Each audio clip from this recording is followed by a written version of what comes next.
Kabinet Madani teguh tekad perkukuh kesejahteraan rakyat. Klinik kesihatan terima pesakit tanpa janji temu. Assalamualaikum, salam Malaysia Madani. Saya Farzilah Nurafikah Arif dalam Utama 5 petang.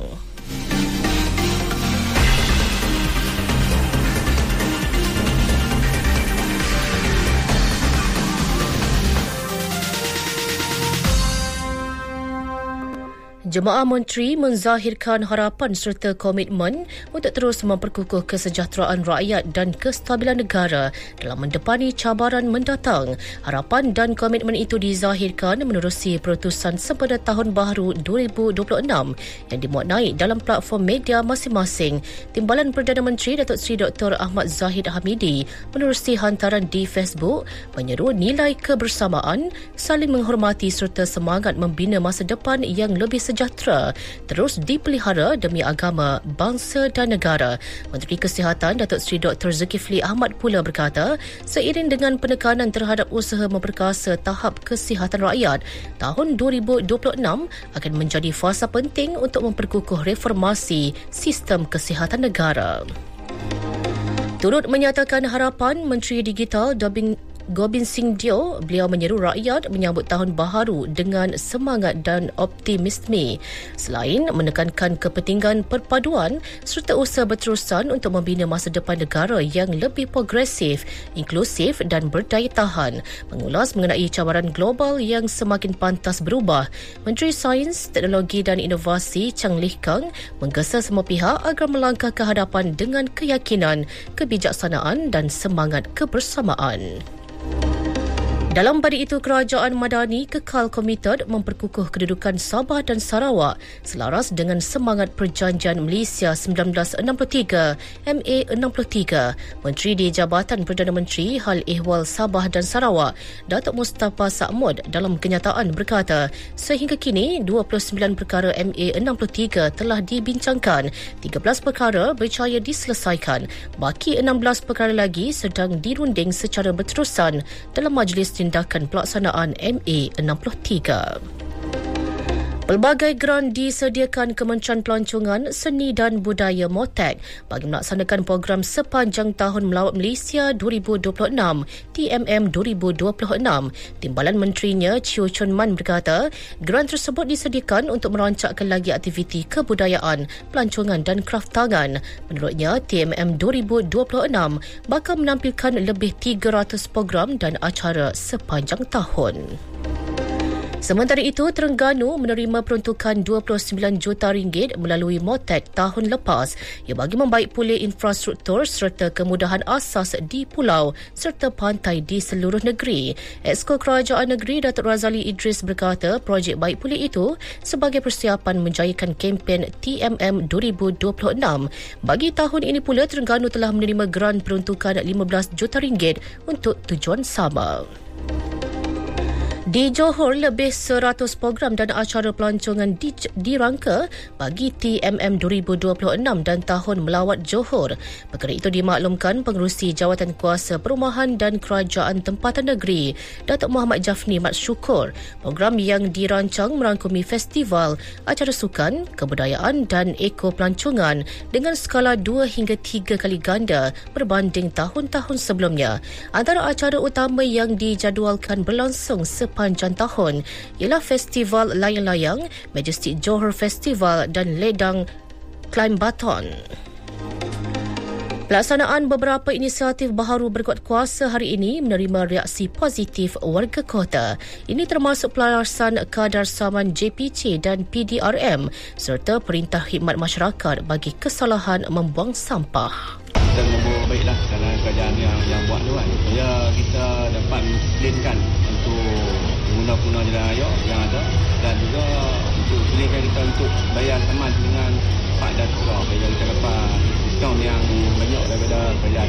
So yang tu actually is good. Then only you akan obey the rules. Kamu akan patuhi undang-undang dan kita pun boleh elakkan kemalangan ke any other things that happen in the future. So kalau you dapat saman, pergi bayar cepat-cepat. Okeylah. Pada pendapat saya benda tu bagus sebab walkway kita, depan kedai kita nak pastikan benda tu bersih. Dan kalau kita nak harapkan cleaner apa kerja daripada DBKL pun benda tu tak terjaga kalau kita sendiri tak ada inisiatif daripada diri sendiri. So compound tu secara tak langsung dia mendidik kita untuk lebih berdisiplin untuk menjaga bandaraya kita. Sebenarnya kita ambil contoh sebagai negara jiran kita iaitu Singapura. Singapura dah buat benda tu dah lama. So why not kalau Malaysia ni pun buat? Sebab kita nak menjagakan persekitaran kita. Sebenarnya kita nak tarik pelancong-pelancong ni tengok Malaysia ni sebagai negara yang bersih. Rakyat berterima kasih kepada Kerajaan Madani kerana mengekalkan kadar tol di 10 lebuh raya utama negara. Mereka berharap inisiatif itu diteruskan pada masa depan.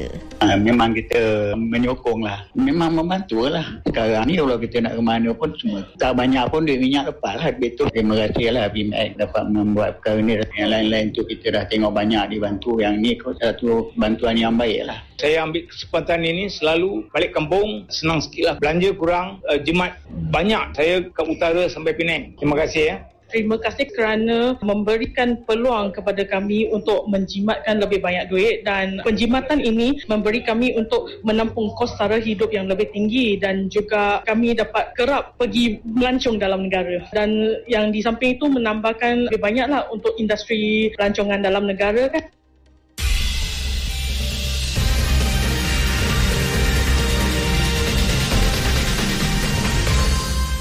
Berita seterusnya. Dakwaan yang tular kononnya fasiliti klinik kesihatan tidak lagi menerima pesakit walk-in atau jumpa terus tidak benar. Menurut Kementerian Kesihatan, pesakit tanpa janji temu tetap dilayan namun perlu melalui proses penilaian terlebih dahulu. Ini bagi memastikan setiap lapisan masyarakat mendapat akses rawatan yang adil dan saksama. Bandar di Jasin Melaka surut sepenuhnya. Pusat pemindahan terakhir PPS yang menempatkan 6 sekeluarga telah ditutup. Di Segamat Johor pula, penduduk terjejas berkurangan kepada 136 orang daripada 37 di 5 PPS. Sementara itu, penduduk terjejas di Kuching, Sarawak terus meningkat. Menurut Kemas Kini Info Bencana JKM, setakat 4.30 petang, 716 orang daripada 235 keluarga ditempatkan di 8 PPS. Sementara itu, hujan berterusan tahap waspada dijangka berlaku di beberapa kawasan di Sarawak hingga Sabtu ini. Ketua Pengarah Met Malaysia, Dr. Muhammad Hisham Muhammad Anip memaklumkan kawasan terlibat ialah Kuching, Serian, Samarahan, Sri Aman dan Betong serta Sarike, Pakan, Sarike dan Maradong, Sibu dan Selangau, Mukah, Bintulu dan Miri, Subis, Beluru, Miri dan Marudi. Akta Keselamatan dalam Talian 2025 ONSA berfungsi sebagai mekanisme perundangan untuk membendung penularan maklumat berbahaya, bukan untuk menghukum pengguna. Peguam Muhammad Akram Abdul Aziz menjelaskan, akta itu digubal bagi menjamin keselamatan pengguna dalam ruang siber, khususnya daripada ancaman kandungan berisiko tinggi seperti penipuan digital, eksploitasi seksual kanak-kanak, buli siber dan penyebaran maklumat yang mengancam ketenteraman awam.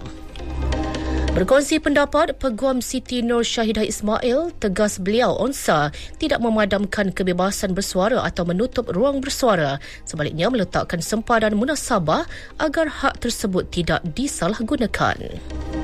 Perkara itu turut dipersetujui ahli akademik, pensyarah kanan Jabatan Komunikasi dan Media UPSI, Dr. Siti Nur Amalina Ahmad Tajuddin mengakui wujud cabaran teknikal dan kos tambahan kepada penyedia platform, namun menekankan keselamatan kanak-kanak tidak boleh dikompromi. Mungkin ada yang berpendapat bahawa akta ini akan mengekang kreativiti penghasil kandungan ataupun mungkin akan ada kos-kos lain yang tidak dijangka, terutamanya yang melibatkan tapisan kepada kandungan sebelum dimuat naik, ataupun mungkin akan ada isu-isu teknikal.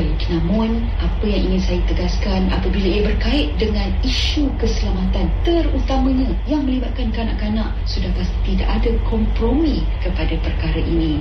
Dr. Siti Nur Amalina Ahmad Tajuddin.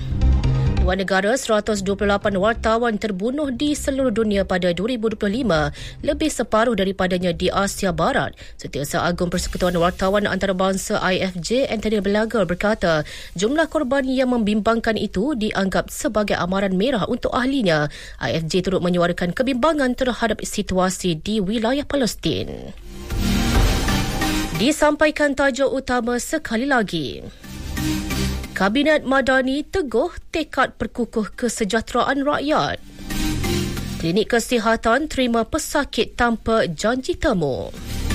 Sekian berita yang disunting oleh Amy Nuraliza Adnan dari Pusat Berita RTM. Assalamualaikum, salam Malaysia Madani.